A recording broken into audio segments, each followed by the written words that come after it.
ಅಮಧ್ಯಮ ಅನ್ನೋ ಶಬ್ದದ ಬಗ್ಗೆ ಇವತ್ತು ವಿಚಾರ ಮಾಡೋಣ. ಭರತಾನಾಂ ಅಮಧ್ಯಮಃ ಅಂಥೇಳಿ ಮಹಾಭಾರತದ ಭೀಷ್ಮ ಪರ್ವದ ಸುಮಾರು 120ನೇ ಅಧ್ಯಾಯ. ಭೀಷ್ಮ ಶಿಖಂಡಿ ಮತ್ತೆ ಅರ್ಜುನರ ಬಾಣಗಳಿಗೆ ತುತ್ತಾಗಿ ಕೆಳಗೆ ಬಿದ್ದಾಗ ಋಷಿಗಳು ದೇವತೆಗಳು ಮೊದಲಾದವರು ಅವನನ್ನು ನೋಡಿ ಹೇಳುವಂಥ ಮಾತು. ಭರತರಲ್ಲಿ ಶ್ರೇಷ್ಠ ಅಂತ ಅದಕ್ಕೆ ಅರ್ಥ. ಮಧ್ಯಮ ಅಂದ್ರೆ ನಮ್ಗೆ ಗೊತ್ತಿದೆ, ಮಧ್ಯಮ ಅನ್ನೋ ಶಬ್ದಕ್ಕೆ ಮಧ್ಯಮ ತರಗತಿ ಅಂತ ಅರ್ಥ. ಅಮಧ್ಯಮ ಅಂದ್ರೆ ಶ್ರೇಷ್ಠ ಅಂತ ಹೀಗೆ ಅರ್ಥ ಆಗ್ತದೆ.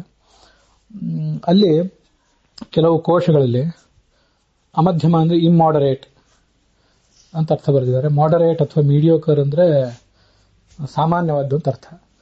ಆ ದೃಷ್ಟಿಯಿಂದ ಇಮ್ಮಾಡರೇಟ್ ಅಂದ್ರೆ ಶ್ರೇಷ್ಠವಾದದ್ದು ಅಂತ ಅರ್ಥ ಆಗ್ತದೆ. ಇದನ್ನು ಗಮನಿಸದೆ ಕೆಲವು ಪಾಠಗಳಲ್ಲಿ ಅಮದ್ಯಪ ಅಂತ ಅರ್ಥ ಬರೆದಿದ್ದಾರೆ.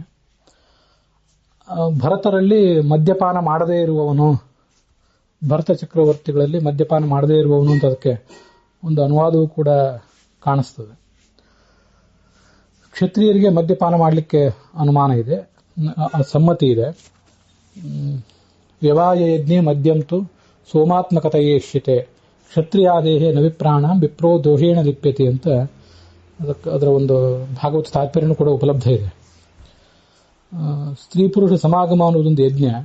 ಆ ಯಜ್ಞದಲ್ಲಿ ಬೇರೆ ಯಜ್ಞಗಳಲ್ಲಿ ಸೋಮರಸ ಹೇಗೋ ಹಾಗೆ ಈ ಸ್ತ್ರೀ ಪುರುಷ ಸಮಾಗಮ ಅನ್ನುವ ವ್ಯವಾಯ ಯಜ್ಞದಲ್ಲಿ ಅಥವಾ ವಾಮದೇವ ಯಜ್ಞದಲ್ಲಿ ಈ ಮದ್ಯ ಅನ್ನೋದು ಸೋಮರಸದಂತೆ ಕ್ಷತ್ರಿಯನಿಗೆ, ಬ್ರಾಹ್ಮಣನಿಗೆ ಅದರ ಅನುಮತಿ ಇಲ್ಲ ಅಂತ ಭಾಗವತ ತಾತ್ಪರ್ಯ ಹೇಳ್ತದೆ. ಹೀಗೆ ಭರತಾನಾಂ ಅಮದ್ಯಪಂ, ಬೇರೆ ಭರತ ವಂಶದ ಕ್ಷತ್ರಿಯರೆಲ್ಲ ವಿವಾಹಿತರಾಗಿದ್ದರಿಂದ ಮದ್ಯಪಾನ ಮಾಡ್ತಿದ್ರು. ಇವನು ಬ್ರಹ್ಮಚಾರಿ ಆದ್ರಿಂದ ಮದ್ಯಪಾನ ಮಾಡ್ತಿರ್ಲಿಲ್ಲ ಅಂತ ನಾವು ಅದಕ್ಕೆ ಸಮಾಧಾನ ಏನು ಹೇಳಬಹುದು. ಕೇಳಲಿಕ್ಕೆ ಸಮಾಧಾನ ಚೆನ್ನಾಗೂ ಕೂಡ ಇದೆ. ಆದರೆ ಅಮಧ್ಯಮಂ ಶ್ರೇಷ್ಠ, ಕುರುಕುಲ ಶ್ರೇಷ್ಠ, ಯದುಶ್ರೇಷ್ಠ, ಕುರುಕುಲಾವತಂಸ ಹೀಗೆಲ್ಲ ಕೆಲವರನ್ನ ವರ್ಣನೆ ಮಾಡುವುದು, ಅವ್ರನ್ನ ಪ್ರಶಂಸೆ ಮಾಡುವುದು. ಕೆಲವು ಕಡೆ ಪೌಲಸ್ತ್ಯ ಕುಲ ಪಾಂಸನ, ಪುಲಸ್ತ್ಯ ವಂಶದಲ್ಲಿ ಹುಟ್ಟಿದಂತಹ ಕ್ಷುದ್ರ ಪ್ರಾಣಿ ಅಂತ ರಾವಣನನ್ನು ಬೈದದ್ದು. ಹೀಗೆ ಸಾಮಾನ್ಯವಾಗಿ ಒಬ್ಬ ವ್ಯಾಸ ಅಥವಾ ಮತ್ತಾವುದೇ ಕವಿಯ ಶೈಲಿಯನ್ನು ಗಮನಿಸಿದರೆ ಇಂಥ ಪ್ರಸಂಗದಲ್ಲಿ ಅವ್ರು ಏನು ಹೇಳ್ತಿದ್ರು, ಭರತಕುಲ ಶ್ರೇಷ್ಠ ಅಂತ ಹೇಳುವುದು ಅವ್ರ ಉದ್ದೇಶ ಆಗಿರ್ತದೆ. ಇವನೊಬ್ಬ ಭರತಕುಲ ಶ್ರೇಷ್ಠ, ತಂದೆಯ ಸಲುವಾಗಿ ತ್ಯಾಗ ಮಾಡಿದವನು, ಹೀಗೆಲ್ಲ ಅಲ್ಲಿ ಕೇಳಿ ಬರ್ತಿರ್ತದೆ. ಆದ್ರಿಂದ ಸಾಮಾನ್ಯ ಜ್ಞಾನಕ್ಕೆ ಹೊಳೆಯುವಂಥದ್ದು ಅಮಧ್ಯಮ ಅನ್ನೋ ಪಾಠವೇ. ಅಥವಾ ಕೆಲವು ಕಡೆ ಮಹತ್ತಮ ಅಂತ ಪಾಠನೂ ಇದೆ, ಅದಕ್ಕೂ ಅದೇ ಅರ್ಥನೇ ಆಗ್ತದೆ. ಈ ಅಮಧ್ಯಮ ನಿಮಗೆ ಗೊತ್ತಿದೆ, ಅಮಧ್ಯ ಅನ್ನೋದು ಮಹಾಪ್ರಾಣ. ಅದನ್ನ ಈ ಲಿಪಿಕಾರರು ಪ್ರಮಾದವಶಾತ್ ಅಮಧ್ಯ ಅಂತ ಮಾಡಿದ್ರು. ಮುಂದೆ ಅಮಧ್ಯ ಮ ಮತ್ತು ಪ ಅವೆರಡಕ್ಕೂ ಕೂಡ ಮ ಮತ್ತು ಪಗಳಿಗೆ ಬರೆಯುವಲ್ಲಿ ಒಂದು ಸಮಾನತೆ ಕಾಣ್ತದೆ. ನಿಮಗದು ನಮ್ಗೆಲ್ಲರಿಗೂ ಗೊತ್ತಿದ್ದೇ ಇದೆ. ಹೀಗೆ ಅಮಧ್ಯಮ ಅನ್ನೋದನ್ನ ಲಿಪಿಕಾರರು ಯಾರೋ ಅಮದ್ಯಪ ಅಂತ ಬರೆದರು.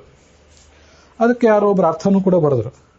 ವಸ್ತುತಃ ಭರತಾನಾಂ ಅಮಧ್ಯಮ ಅನ್ನೋ ಪಾಠವೇ ಹೆಚ್ಚು ಶ್ರೇಷ್ಠ, ಮಹತ್ತಮ ಅನ್ನೋ ಪಾಠಕ್ಕಿಂತ. ಅಮದ್ಯಪ ಅನ್ನೋ ಪಾಠ ಅಂತೂ ಭ್ರಮ ಮೂಲಕ ಯಾರೋ ತಪ್ಪು ತಿಳಿದು ಆ ಪಾಠವನ್ನು ಸೃಷ್ಟಿ ಮಾಡಿದ್ದಾರೆ, ಅದಕ್ಕೆ ಅರ್ಥವನ್ನು ಕೂಡ ಸೃಷ್ಟಿ ಮಾಡಿದ್ದಾರೆ. ಅದು ಸ್ವೀಕಾರಕ್ಕೆ ಯೋಗ್ಯ ಅಲ್ಲ. ಮಹತ್ತಮ ಅನ್ನೋ ಪಾಠ ಇನ್ನೂ ಶ್ರೇಷ್ಠ. ಅದಕ್ಕಿಂತ ಹೆಚ್ಚು ಅಮಧ್ಯಮ, ಮಧ್ಯಮ ಅಂದರೆ ಸಾಮಾನ್ಯ, ಅಮಧ್ಯಮ ಅಂದರೆ ಶ್ರೇಷ್ಠ ಅನ್ನೋ ಪಾಠವೇ ಉಚಿತವಾದದ್ದು.